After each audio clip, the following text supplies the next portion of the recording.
كما صليت على إبراهيم وعلى آل إبراهيم إنك حميد مجيد اللهم بارك على محمد وعلى آل محمد كما باركت على إبراهيم وعلى آل إبراهيم إنك حميد مجيد غلب العلا بكماله كشف الدجى بجماله حسنت جميع خصاله صلوا عليه وعليه ربي زدني علما ربي زدني علما ربي اشرح لي صدري ويسر لي أمري واحلل عقدة من لساني يفقهوا قولي وبك نستعين يا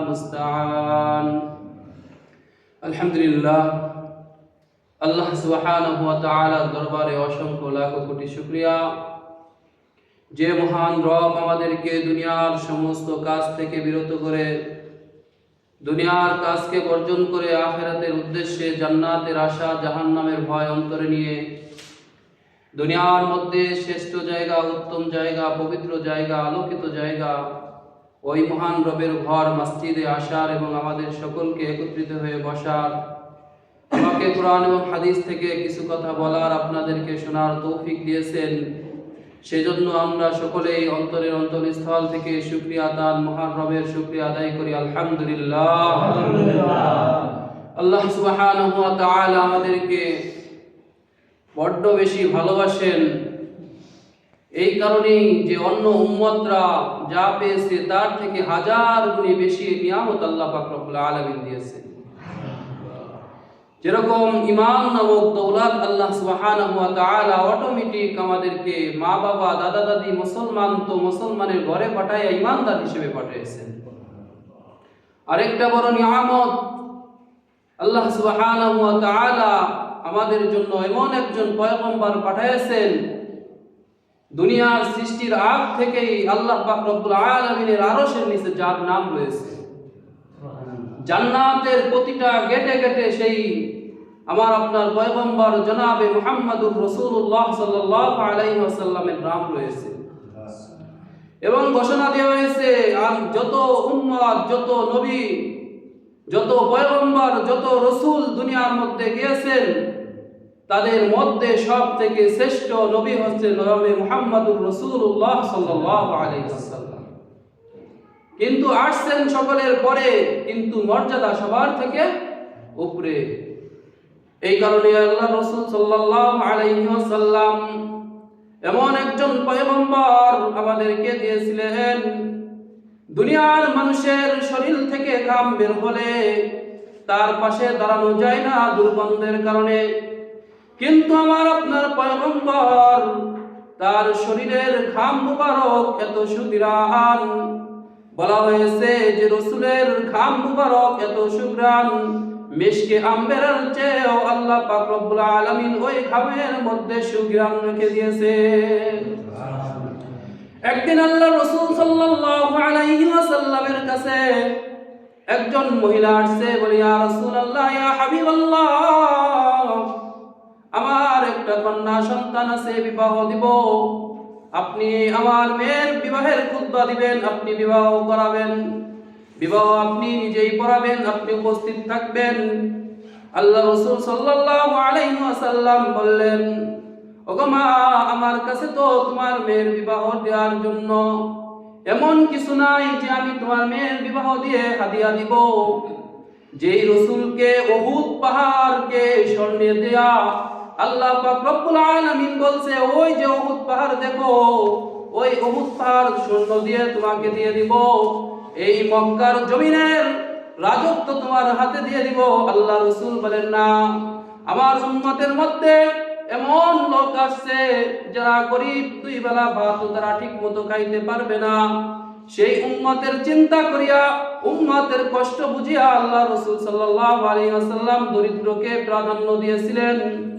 এই মহিলা বলতেছে যে ইয়া রাসূলুল্লাহ আপনার কিছু হাদিয়া দিতে হবে না আমার মেয়ের বিবাহের জন্য আপনি কিছু সুঘ্রাণ দেন, আপনার শরীরের ঘাম মুবারক একটা শিশির মধ্যে ভরিয়া দেন, যাতে আমার কন্যার বিবাহের মধ্যে ছিটিয়ে দিতে পারি। এর ঘাম মুবারক এত পবিত্র ছিল, এত সুঘ্রাণ ছিল, মানুষের বিবাহের অনুষ্ঠানের সময় শিশি ভরিয়া ভরিয়া নিতেন। জনাবে মুহাম্মদুর রাসূলুল্লাহ সাল্লাল্লাহু আলাইহি ওয়াসাল্লাম দরিদ্রকে বেছে নিয়েছেন, তার সাহাবায়ে কেরাম আজমাইনরাও দরিদ্র ছিলেন।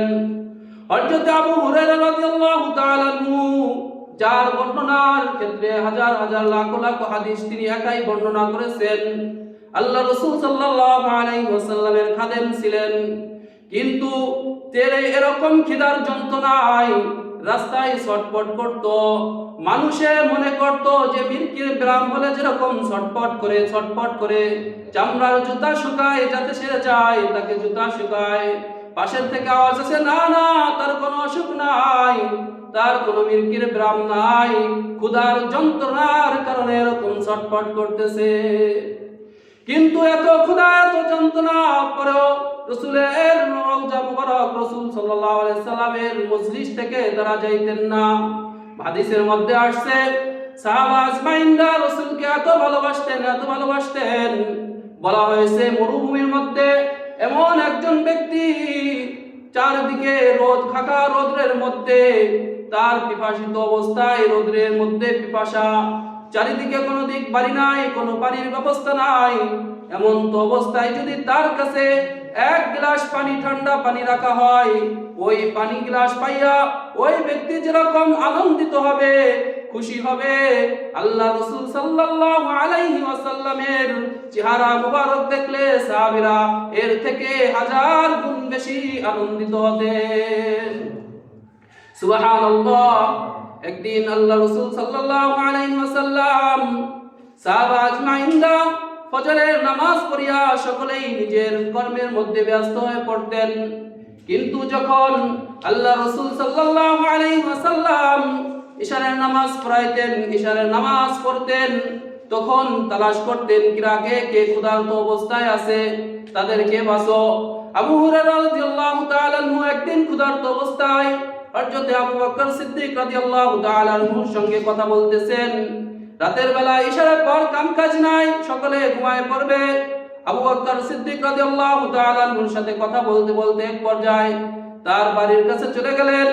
আবু হুরায়রা রাদিয়াল্লাহু তাআলা আনহু মাথায় ছিল যে আবু বকর সিদ্দিক রাদিয়াল্লাহু তাআলা আনহু কথা বলার শেষে বলবে, হযরত আবু হুরায়রা রাদিয়াল্লাহু তাআলা চিন্তা করলো যে আমাকে ডাক দিবে, মেহমান হিসেবে তার ঘরে নিয়ে আমাকে খানা খাওয়াবেন।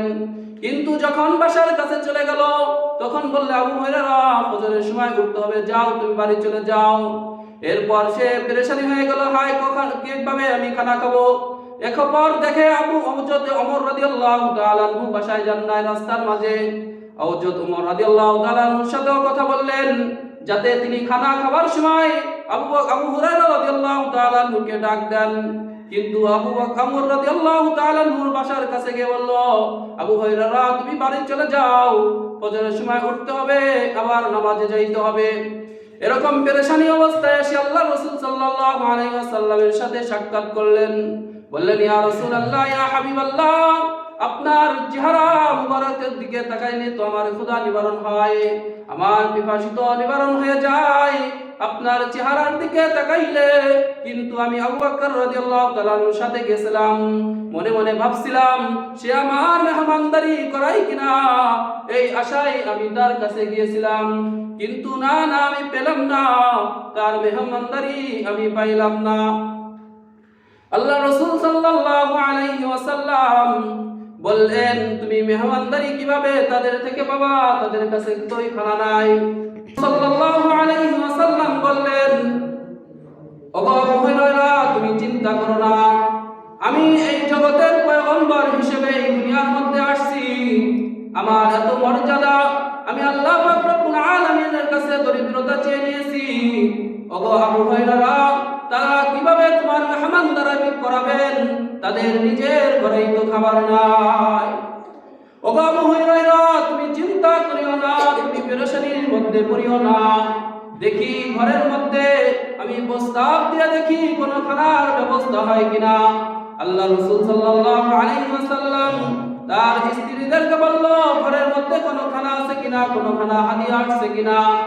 আল্লাহ রাসূল সাল্লাল্লাহু আলাইহি ওয়াসাল্লামের একজন স্ত্রী ডাকতে বলে, ইয়া রাসূলুল্লাহ, ইয়া হাবিবাল্লাহ, পাশের বাড়ি থেকে এক পেয়ালা দুধ হাদিয়া আসছে। তখন আল্লাহ রাসূল বললেন, দুধের পেয়ালা নিয়ে আসো।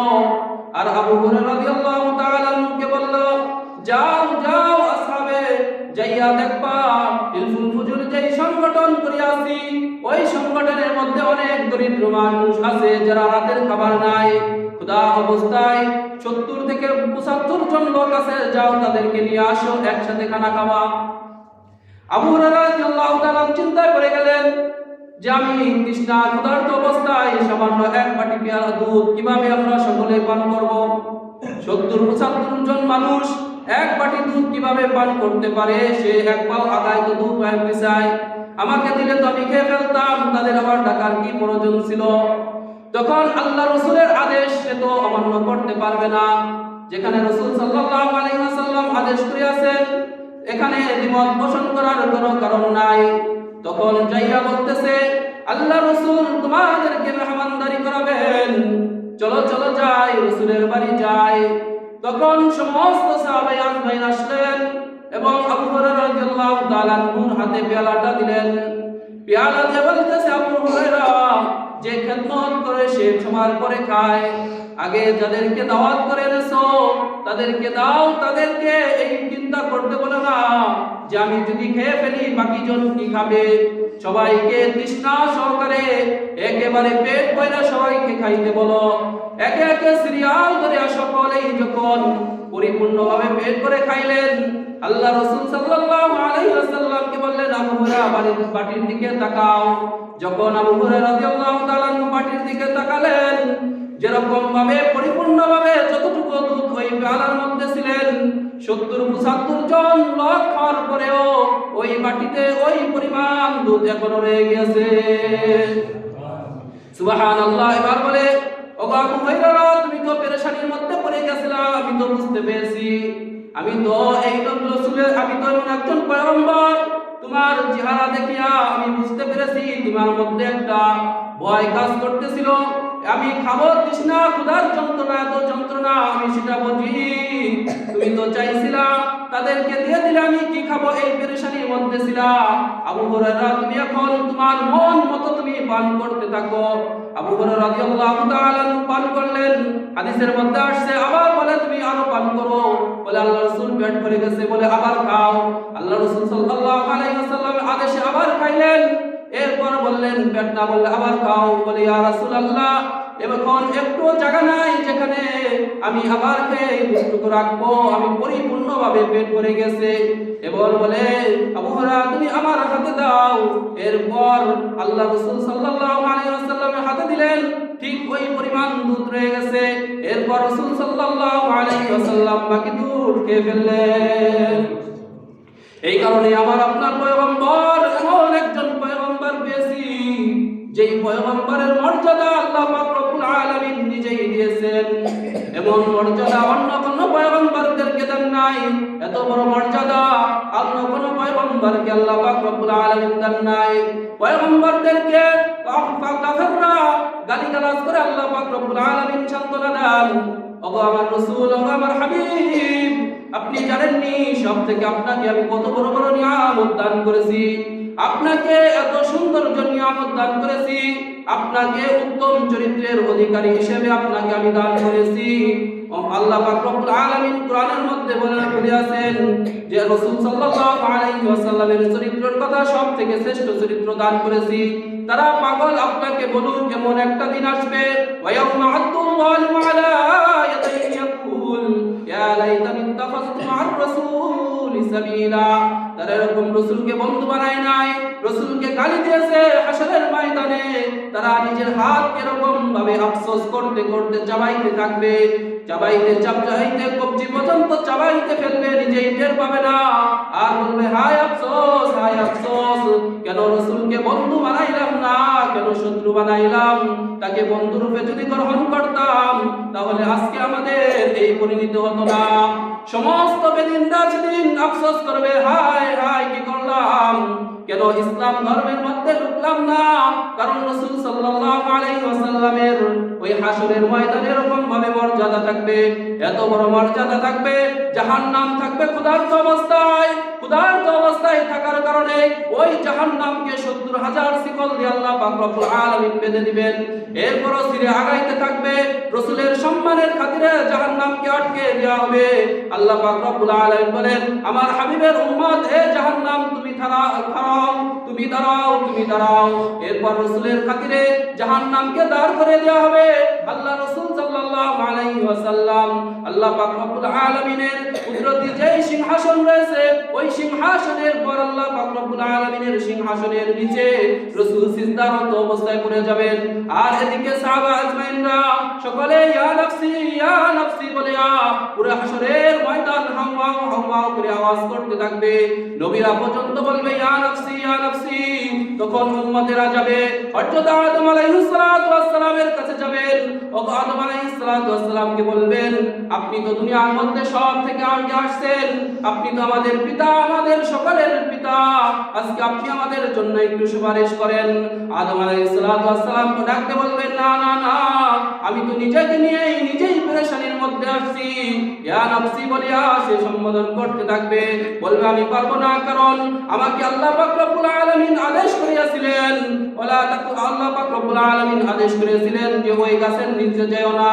আমি তখন আল্লাহর আদেশকে শয়তানের ধোঁকায় পড়িয়া ওই গাছের নিচে চলিয়া দুনিয়ার মধ্যে আসছি। এই অপরাধ যদি আল্লাহ আজকে আমাকে জিজ্ঞাসা করেন তাহলে আমার কি অবস্থা হবে? ইয়া নাফসি, আজকে আমার কি উপায় হবে, আমার কি উপায় হবে? আমি নিজেকেই নিয়েই পেরেশানি, তোমাদের জন্য কি সুপারিশ করব? এরপর হযরত মুসা আলাইহিস সালাতু ওয়াস সালামের কাছে, ঈসা আলাইহিস সালাতু ওয়াস সালামের কাছে শেষ পর্যায়ে আসবে। এক নবী অন্য নবীকে দেখাই দিবেন, যাও যাও। মুসা আলাইহিস সালাতু ওয়াস সালামের কথা বলবেন যে সে দুনিয়ার মধ্যে আল্লাহর কাছে অনেক প্রিয় ছিল, কোন নবী সরাসরি আল্লাহর সাথে কথা বলতে পারেন নাই, কিন্তু মুসা আলাইহিস সালাতু ওয়াস সালাম ওই পাহাড়ের উপর উঠিয়া আল্লাহর সাথে স্বয়ং কথা বলিয়াছেন। মুসা আলাইহিস সালাতু ওয়াস সালামের সাথে আল্লাহর ভালো সম্পর্ক। যাও যাও মুসা আলাইহিস সালাতু ওয়াস সালামকে বলো যে মুসা আলাইহিস সালাতু ওয়াস সালাম যেন তোমাদেরকে দিয়ে তোমাদের জন্য সুপারিশ করে। তখন সমস্ত উম্মতরা যাবে, মুসা আলাইহিস সালাতু ওয়াস সালামকে বলবেন। মুসা আলাইহিস সালাতু ওয়াস সালাম বলবে, ইয়া নাফসি, আমি নিজেকে নিয়ে পেরেশানি, কারণ ফিরআউনের খাদেমকে আমি এরকম একটা চর মেরেছিলাম, চর মারার কারণে জায়গায় তিনি ইন্তেকাল করিয়াছিলেন। যদি সেই হত্যা করিয়াছিলাম এরকম ভাবে চর মারার কারণে সেই অপরাধ যদি আজকে আল্লাহ পাক রব্বুল আলামিন আমাকে দিগায়, তাহলে আমি কি করব? নিজেকে নিয়ে নিজে পেরেশানি। ইয়া নাফসি করতেই থাকবে সমস্ত নবীগণ। হযরত ঈসা আলাইহিস সালাতু ওয়াস সালামের কাছে যাবেন।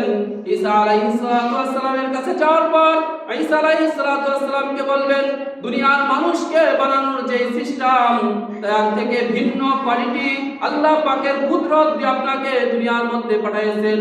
কারণ হযরত মরিয়ম আলাইহিস সালাতু ওয়াস সালামকে তার ঘরে তোমাকে পাঠাইছেন তোমার বাবা ব্যতীত। কারণ আল্লাহ বুঝাইতে চাইছেন, সন্তান যদি আমি দিতে চাই, বাপের প্রয়োজন হয় না, মার প্রয়োজন হয় না।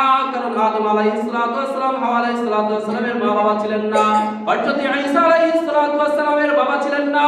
আল্লাহ পাক রব্বুল আলামিন কুদরতি ভাবে তাকে এই দুনিয়ার মধ্যে আনছেন।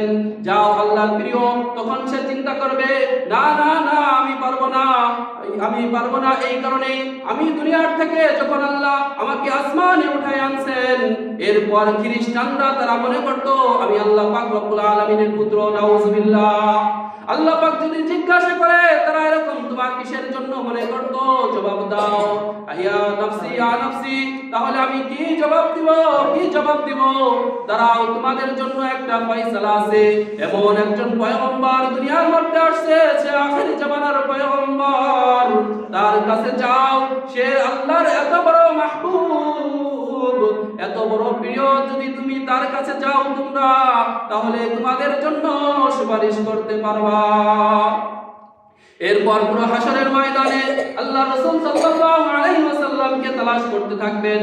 সকলেই পেরেশানি আর আফসোস করতে থাকবে, যদি জাহান্নামেও যেতে হয় তাহলে জাহান্নামে যায়, আর কষ্ট সহ্য হয় না, আর কষ্ট সহ্য হয় না, এত বড় ভয়াবহ মাঠটা হবে হাসরের ময়দান। তখন দেখবেন রাসূলকে তালাশ করতে থাকবেন। আল্লাহ রাসূল সাল্লাল্লাহু আলাইহি ওয়াসাল্লাম উম্মতের ফিকির নিয়া, উম্মতের চিন্তা নিয়া আল্লাহ রাসূল সাল্লাল্লাহু আলাইহি ওয়াসাল্লাম আল্লাহ পাক রব্বুল আলামিনের আরশের নিচে সিজদারত অবস্থায় আছেন। সমস্ত উম্মতরা যায় বলবেন, ইয়া রাসূলুল্লাহ, ইয়া হাবিবাল্লাহ, আমাদের জন্য সুপারিশ করেন, আমাদের জন্য সুপারিশ করেন। আল্লাহ রাসূল বলবেন, তোমাদের সুপারিশ করার জন্যই আমি আল্লাহ পাক রব্বুল আলামিনের কুদরতি পায়ে সিজদারে রয়েছি। এরপর আল্লাহ রাসূল সাল্লাল্লাহু আলাইহি ওয়াসাল্লাম আল্লাহ পাক রব্বুল আলামিনের কাছে আরজি করবেন, আল্লাহ, আমার উম্মত এত কষ্ট সহ্য করতে পারবে না, আপনি আমার উম্মতদেরকে maaf করিয়া দেন। আল্লাহ পাক রব্বুল আলামিন তখন ডাক দিয়ে বলবেন, ও হাবিব, আপনি এত দরদ, এত মায়া আপনার উম্মতের জন্য, দুনিয়ার বুকে এই উম্মতের জন্য কত কষ্ট সহ্য করছেন। আমি কিন্তু দুনিয়া থেকে আপনাকে আমি কষ্ট দেই নাই, দুনিয়ার বুকে সূর্যের তাপ আপনার শরীরে লাগবে দেখা আমি মেঘকে আপনার ছায়া বানাইয়া দিয়েছি। আপনি হাঁটেন, আপনার সাথেও মেঘ হাঁটে, কারণ রোদের তাপ আপনি সহ্য করতে পারবেন না। আপনি রাস্তা দিয়ে যান, আপনাকে ফেরেশতারা সালাম করে, আপনি রাস্তা দিয়ে যান, জিন জাতি আপনাকে সালাম করে, সমস্ত জাতিকে আপনার উপর সম্মানের দিকে তাদের সকলকে আপনার উপর রুজু করিয়া দিয়েছিলাম। সকলে আপনাকে মানত, সকলে আপনাকে সম্মান করত, তাদেরকে সকল আপনার জন্য এত বড় বড় নিয়ামত আমি আল্লাহ পাক রব্বুল আলামিন দিয়েছিলাম। আপনাকে আমি আল্লাহ পাক রব্বুল আলামিন কষ্ট দেই নাই, আপনি কষ্ট পাবেন এমন কাজ আমি আল্লাহ পাক রব্বুল আলামিন আপনাকে দেই নাই। কিন্তু আপনি এই উম্মতের জন্যই দুনিয়ার বুকে এরকম ভাবে তায়েফের ময়দানে মার খেয়েছেন। মানুষের ভাবে উঠলে যেরকম ভাবে দাগ হয়ে যায়, রাসূলের ওই তায়েফের ময়দানের পর থেকে শরীরের মধ্যে এরকম কালো কালো দাগ হয়ে গেছিল পাথরের আঘাতে। আল্লাহ রাসূল সাল্লাল্লাহু আলাইহি ওয়াসাল্লাম তখন এই উম্মতের জন্য বদদুআ করেন নাই, বরং তার চিন্তা ছিল উম্মত বুঝে না, আজকে বুঝে না, হয়তোবা কালকে বুঝবে। এই ফিকির ছিল উম্মতের জন্য। সর্বহালাতেই এই উম্মতের ফিকির দুনিয়ার থেকে চলে আসছেন। আপনার মাথার মধ্যে হেলমেট ঢুকিয়া গিয়েছিল, গর্তের মধ্যে আপনাকে মারিয়া ফেলিয়া দিয়েছিলেন, তারপরেও আল্লাহ পাক রব্বুল আলামিনের আমি আল্লাহ পাক রব্বুল আলামিনের কাছে বদদুআ করেন নাই। সর্ব অবস্থায় এই উম্মতের জন্য ফিকির করে আছেন। আপনি দুনিয়ার থেকে চলে আসার পরও ওই মদিনার মধ্যে শুইয়া শুইয়া এই উম্মতি বলে আসছেন। আজকে কিয়ামতের দিন সমস্ত নবীদের দেখেন ইয়া নফসি বলিয়া চিৎকার করতেছে, তারা পেরেশানি। আজকে আপনি নিজের পেরেশানি না করিয়াও উম্মতের পেরেশানি করতেছেন, এই উম্মতকে ভালোবাসতেছেন। আল্লাহ রাসূল সাল্লাল্লাহু আলাইহি ওয়াসাল্লামকে ডাক দিয়ে বলবেন, ওগো আমার পয়গম্বর, আপনি চান আপনার কোন কোন উম্মতকে আপনি নিয়ে আসেন। আল্লাহ পাক রব্বুল আলামিনের ডাক শুনিয়া এরকম ভাবে যখন সেপারেট হয়ে যাবে, তখন জাহান্নামের কাছে আবার আল্লাহ রাসূল সাল্লাল্লাহু আলাইহি ওয়াসাল্লাম দৌড়ে যাবেন, বলবেন, ইয়া আল্লাহ, সুপারিশ করছি আরো কিছু আমার উম্মত এই জাহান্নামের মধ্যে নিক্ষেপ রয়েছে, জাহান্নামের মধ্যে পড়তেছে। তখন আল্লাহ রাসূল সাল্লাল্লাহু আলাইহি ওয়াসাল্লামের ডাক শুনিয়া আল্লাহ পাক রব্বুল আলামিন জিবরিল আলাইহিস সালাতু ওয়াস সালামকে বলবেন, ওগো জিবরিল, যাও, একটা পাত্রের মধ্যে কিছু পানি আছে, ওই পানি নিয়া আমার রাসূলকে দাও। আমার রাসূলের কষ্ট আমার সহ্য হয় না, আমার হাবিবের কষ্ট আমার সহ্য হয় না। দুনিয়ার মধ্যে উম্মতের জন্য কষ্ট করেছে, আজ দেখো পাগলের মতো জাহান্নামের নিকটে যাইয়াও উম্মতের জন্য কত ফিকির করতেছে, উম্মতকে কিভাবে জাহান্নাম থেকে বাঁচানো যায় সেই জন্য আমাকে ডাকতেছে। যাও যাও, এই পানি নিয়ে যাও। যখন জিবরাইল আলাইহিস সালাতু ওয়াস সালাম ওই পাত্রটি নিয়ে আল্লাহ রাসূল সাল্লাল্লাহু আলাইহি ওয়াসাল্লামের হাতে দিবেন, আল্লাহ রাসূল সাল্লাল্লাহু আলাইহি ওয়াসাল্লামকে জিবরিল বলবেন, জাহান্নামের মধ্যে নিক্ষেপ করেন। যখন নিক্ষেপ করবে, সঙ্গে সঙ্গে জাহান্নামের আগুন ঠান্ডা হয়ে যাবে। আল্লাহ রাসূল পয়গম্বর যখন জিবরাইল আলাইহিস সালামকে প্রশ্ন করবেন, ও জিবরাইল, এই পাত্রের মধ্যে কোন পানি ছিল, কি পানি ছিল?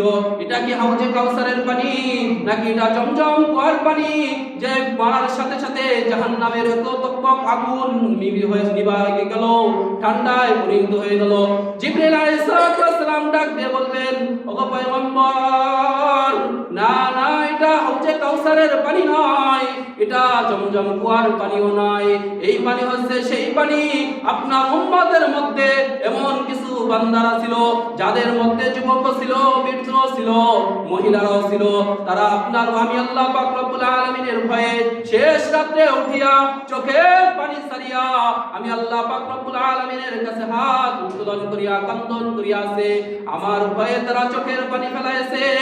অনেক বান্দা আছে, এখনো আছে, যারা শেষ রাতে তাদের ঘুম ভেঙে যায়, সঙ্গে সঙ্গে ওযু করিয়া এই শীতের কনকনে শীতের মধ্যে ঠান্ডা পানিতে ওযু করিয়া মাওলার কাছে হাত উত্তোলন করিয়া পিছের গুনার কথা স্মরণ করিয়া চোখের পানি ছেড়ে দেয়।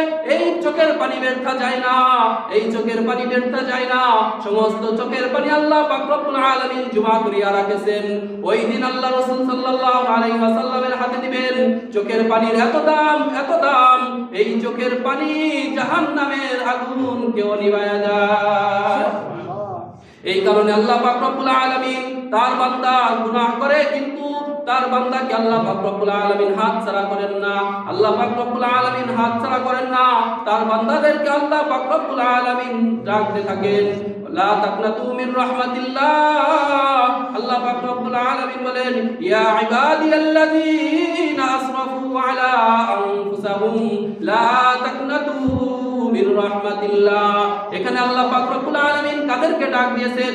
কোন মুমিনদের, গুনাহগারদেরকে আল্লাহ পাক রব্বুল আলামিন ডাক দিয়েছেন, নেককারদেরকে আল্লাহ পাক রব্বুল আলামিন ডাক দেন নাই। এখানে বলে, ইয়া ইবাদি, হে আমার বান্দা, হে আমার বান্দিরা, ইয়া ইবাদিয়াল্লাযীনা আসরাফু আলা আনফুসিহিম লা তাকনাতু মির রাহমাতিল্লাহ। তোমরা নৈরাশ হয়ো না, আমার রহমত থেকে বঞ্চিত হয়ো না, বঞ্চিত হয়ো না। আমার রহমত তোমার গুনার কাছে কিছু না। তোমরা বঞ্চিত হয় না, চিন্তা করিও না। আকাশ পরিমাণ, পাহাড় পরিমাণ, সমুদ্রের ফেনা পরিমাণ গুনাহ করে ফেলছি, আল্লাহ বোধহয় মাফ করবে না। আল্লাহ পাক রব্বুল আলামিন বলেন, লা তাকনাতু মির রাহমাতিল্লাহ, রহমত থেকে নিরাশ হয়ো না। বান্দা গুনাহ করতে করতে 40 বছর অতিবাহিত করে ফেলছো, গুনাহ করতে করতে 60 বছর অতিবাহিত করে ফেলছো, গুনাহ করতে করতে হায়াতের জিন্দেগির শেষ করিয়া শেষ প্রান্তে পৌঁছে গেছো। এখনো বান্দা আসো, বিচার গুনাহ শেষ, বিচার গুনার পর অনুশোচনা করিয়া চোখের পানি ছাড়িয়া, যদি 2 ফোঁটা চোখের পানি ছাড়িয়া আমি আল্লাহকে দিল থেকে যদি ডাকতে পারো, দিল থেকে যদি আমি আল্লাহ পাক রব্বুল আলামিনের জিকির করতে পারো, আমার যেই নাম রহমতি নাম, যেই নাম গফফার রহিম, এই নামের খাতিরে যদি আমাকে ডাকতে পারো, তোমার 90 বছর 80 বছরের হায়াতের জিন্দেগির সমস্ত গুনাহ খাতাকে আমি আল্লাহ পাক রব্বুল আলামিন মাফ করিয়া দিব। কিন্তু ডাকার মতো ডাকতে হবে। এই যে কবিরা গুনাহ করলাম, আবার যাইয়া মাফ চাইলাম, আবার সেই গুনাহে লিপ্ত হলাম, তখন আল্লাহ পাক রব্বুল আলামিন বলেন, আমার সাথে কি তুমি ফাজলামি করো, দুষ্টুমি করো নাকি? আল্লাহ কি বুঝে না? আপনি যদি দিল থেকে বলেন, আমি নামাজ পড়তাম না, আজ থেকে, এখন থেকে আমি নামাজ পড়া ধরলাম, আর জিন্দেগি কি কাজা করব না, যদি এরকম ভাবে খালেস দিলে একমাত্র আল্লাহ পাক রব্বুল আলামিনের জন্য পরিবর্তন হইতে পারে। ওই কবরের আযাবের ভয়ে যদি আল্লাহর জন্যই সব কিছু ছাড়তে পারি, সমস্ত প্রকার গুনাহ ছাড়তে পারি, জিনা ছাড়তে পারি, ব্যভিচার ছাড়তে পারি, সুদ ছাড়তে পারি, ঘুষ ছাড়তে পারি, অন্যের জমি দখল করা থেকে বিরত থাকতে পারি, সমস্ত নাফরমানি থেকে যদি আল্লাহ পাক রব্বুল আলামিনের জন্যই সব কিছু ছাড়ি, আল্লাহ এখানে বলছেন, হায়াতের জিন্দেগির মধ্যে যেই গুনাহ করছো, আমি এরকম গফফার, আমি এরকম রহিম, এরকম রহমান, ওই গুনাহকে তোমার নেক দ্বারা পরিবর্তন করিয়া দিব। সুবহানাল্লাহ। এই কারণে আল্লাহ পাক রব্বুল আলামিন সব সময় তার বান্দাদেরকে ডাকেন, আয় বান্দা আয়। শেষ রজনীতে আল্লাহ পাক রব্বুল আলামিন প্রথম আসমানে আসিয়া ডাকতে থাকেন, ফজরের আজানের আগে যখন দুনিয়ার সমস্ত মানুষ ঘুমাইয়া পড়ে, তখন স্ত্রীর পাশ থেকে উঠিয়া দুনিয়ার সমস্ত চিন্তা ভাবনা, সমস্ত ফিকির সারিয়া আল্লাহর দিকে ধ্যান করিয়া যদি 2-4-6 রাকাত নামাজ পড়িয়াও যদি আল্লাহ পাক রব্বুল আলামিনের কাছে চাওয়া যায়, চাওয়ার মতো চাইলে আল্লাহ পাক রব্বুল আলামিন অবশ্যই দেন। এই কারণে আমার আপনার এরকম কেউ নাই যে যার গুনাহ নাই। আমার আপনার সকলের গুনাহ আছে। বর্তমান জামানায় আগেকার মানুষ যেই গুনাহ 40 বছর করতে লাগতো, কিন্তু বর্তমান প্রযুক্তির কারণে এমন কিছু সিস্টেম করে দিয়েছে, এরকম ভাবে ফোন বের করে দিয়েছে, আগের মানুষের 40 বছরের গুনাহ আজকের মানুষ এই মোবাইল দিয়ে এক রাতে তার থেকে বেশি গুনাহ করতে পারে। এরকম কিছু সিস্টেম করিয়া দিয়েছে, যেরকম ভাবে ইহুদিরা সমস্ত মুসলমান কিভাবে ব্যস্ত থাকবে, গেম নিয়ে কিভাবে ব্যস্ত থাকবে, জবানে আল্লাহ পাক রব্বুল আলামিনের জিকিরের কথা সারা দিনের মধ্যে একবারও মনে আসবে না। তারা ওটার মধ্যেই পড়িয়া থাকবে, তাদের মূল্যবান সময় তারা খেয়ে ফেলবে যাতে আল্লাহ পাক রব্বুল আলামিনকে না ডাকতে পারে, ইবাদত না করতে পারে। এই কারণে আগেকার মানুষ বুঝতো কম, কিন্তু যতটুকু বুঝতো মানতো, তাদের মধ্যে সরলতা ছিল। তারা আল্লাহ পাক রব্বুল আলামিনকে বিশ্বাস করতেন, এত পেঁয়াজবাজ বুঝতেন না। আল্লাহ পাক রব্বুল আলামিন বলেও দিয়েছেন, যারা দুনিয়ার মধ্যে সাদা সিধা থাকবে, পেঁয়াজবাজ কম বুঝবে, সাদা সিধা মানুষ, আল্লাহ পাক হাসরের ময়দানে বলবে, আমার বান্দা দুনিয়ায় অত পেঁয়াজবাজ বুঝে নাই, আজকে আমি আল্লাহ পাক রব্বুল আলামিন এই হিসাব কিতাব এই পেঁয়াজবাজের মধ্যে তাকে ফেলাবো না। যাও যাও যাও, বিনা হিসেবে তাকে জান্নাত দিয়ে দিলাম। আর দুনিয়ার মধ্যে যে যত পেছাবে, যে যত পণ্ডিতগিরি দেখাবে, এরকম মানুষ আছে একটা বিষয় পারে না, না জানা সত্যের তর্কে কিভাবে যুদ্ধে, এই কারণে এমন কিছু কথা পেছায় ঘুষায় বলে সে শিরকের মধ্যেও ঢুকিয়া যায়। একজনকে খারাপ করার জন্য সে এমন ভাবে কিছু কথা বলবে, সে একটা বিষয় ইসলামের বিষয়ে ধরলাম, সে জানে না, কিন্তু তার সাথে তর্ক করবে, তার সাথে তর্কে জিতবে, না জানা সত্ত্বেও সেটা সে বলিয়া দিবে। কিন্তু মানুষের এরকম ভাবে ইমান এমন একটা জিনিস, যে ইমান সামান্য একটা কথার কারণে যদি চলে যায়, ইমান চলে যাওয়ার সাথে সাথে সে আর কাফের মুসলমান থাকে না, বেঈমান হয়ে যায়। যদি কোনো ব্যক্তি কাফের হয়ে যায়, অটোমেটিক তার স্ত্রীর সাথে তার বিবাহ বিচ্ছেদ হয়ে যায়, তালাক হয়ে যায়। নিজে বুঝলাম না এবং কিরকম কথার কারণে আমার বউ তালাক হয়ে গেছে, এরপর যত সন্তান আসবে কোনোটা হালাল জাদা হবে না, সব হারাম জাদা হবে, কিন্তু নিজেই টের পাইতেছি না। এই কারণে আল্লাহ রাসূল বলেন, মান সামাতা নাজা, যে ব্যক্তি চুপ থাকলো সেই নাজাত পাইলো। এই কারণে দরকারি কথা ছাড়া যে মান সামাতা নাজা, চুপ থাকা, এটাই আল্লাহ পাক রব্বুল আল্লাহ রাসূল বলেছেন, নাজাত পেতে চাও তো চুপ থাকো, যেটা প্রয়োজনীয় কথা সেটা বলো। এলাকার মধ্যে দেখবেন যারা জ্ঞানী তারা কয়টা কথা বলে, আর অহেতুক কথা তারা কতটুকু বলে। এই কারণে আমি আপনি জবান থেকে একটা কথা বার করব, হিসাব কিতাব করে কথা বার করব, আর যেই বিষয় না জানি ওই বিষয়টাকে বিরত থাকা। বুদ্ধিমানের কাজই হলো এটা, চুপ থাকা, যেখানে প্রয়োজন ওটাই কাজে লাগে। এই কারণে আল্লাহ রাসূল সাল্লাল্লাহু আলাইহি ওয়াসাল্লাম বলেছেন, ও আমার উম্মতেরা, তোমার জন্য এত ফিকির, দুনিয়ায় কষ্ট করলাম, আখিরাতে আল্লাহ রাসূল এত কষ্ট করবেন। দুনিয়ার থেকে যদি আল্লাহর পরিচয় না পাই, রাসূলের পরিচয় না পাই, তাহলে হাসরের ময়দানে কি হয়ে যাবে? আমরা সকলেই ধরা খেয়ে যাব। এই কারণে রাসূলের মুহাব্বত অন্তরের মধ্যে রাখা, লিবাস দিয়ে আল্লাহ রাসূলকে মুহাব্বত করা, আল্লাহ রাসূল সাল্লাল্লাহু আলাইহি ওয়াসাল্লামের সুন্নাত দিয়ে মুখকে সাজানো, আল্লাহ রাসূল সাল্লাল্লাহু আলাইহি ওয়াসাল্লাম সিরাত পড়া, আল্লাহ রাসূল সাল্লাল্লাহু আলাইহি ওয়াসাল্লাম সুরাতকে অনুসরণ করা। যদি এই কাজগুলো করতে পারি, হাসরের ময়দানে যদিও ধরা খেয়ে যায়, এই ঈমান রাখার কারণে, আল্লাহ রাসূলের মুহাব্বত রাখার কারণে নাজাত পেয়ে যেতে পারি। এই কারণেই বেশি বেশি একবার যদি আমি আপনি দুরূদ পাঠ করি, আল্লাহ রাসূল ফেরেশতা নিযুক্ত করে দিয়েছেন, যে ব্যক্তি দুরূদ পাঠ করলো ওই ব্যক্তির নাম, তার বাবার নাম সহ ফেরেশতা আল্লাহ রাসূল সাল্লাল্লাহু আলাইহি ওয়াসাল্লাম কাছে পৌঁছায় দেন। যদি আমরা রাসূলের প্রতি বেশি বেশি দুরূদ পাঠ করি, এই দুরূদের অনেক ফজিলত, কারণ আমরা আল্লাহর জিকির করি, আমরা আল্লাহর জন্য নামাজ পড়ি, কিন্তু এমন একটা কাজ আছে আমরা যেটা করি স্বয়ং আল্লাহ রব্বুল আলামিন সেটা করেন, সেটা হচ্ছে দুরূদ। আমরা নবীর প্রতি দুরূদ করি, ওই দুরূদ নবীর প্রতি আল্লাহ পাক রব্বুল আলামিন নবীকে ভালোবাসিয়া ওই দুরূদ আল্লাহ পাক রব্বুল আলামিন নিজেও করেন। এই কারণ যত ইবাদত করি আল্লাহর জন্য করি, কিন্তু একটা ইবাদত এই দুরূদ আল্লাহ পাক রব্বুল আলামিন নিজেও করেন। এই কারণে আল্লাহ পাক রব্বুল আলামিন রাসূলকে বেশি বেশি মুহাব্বত করা, আল্লাহ রাসূলের দুরূদ পড়া এবং আল্লাহ পাক রব্বুল আলামিনের জিকির জবানের মধ্যে বেশি বেশি রাখার তৌফিক দান করুন। যারা পড়ে আসছেন চালিকাত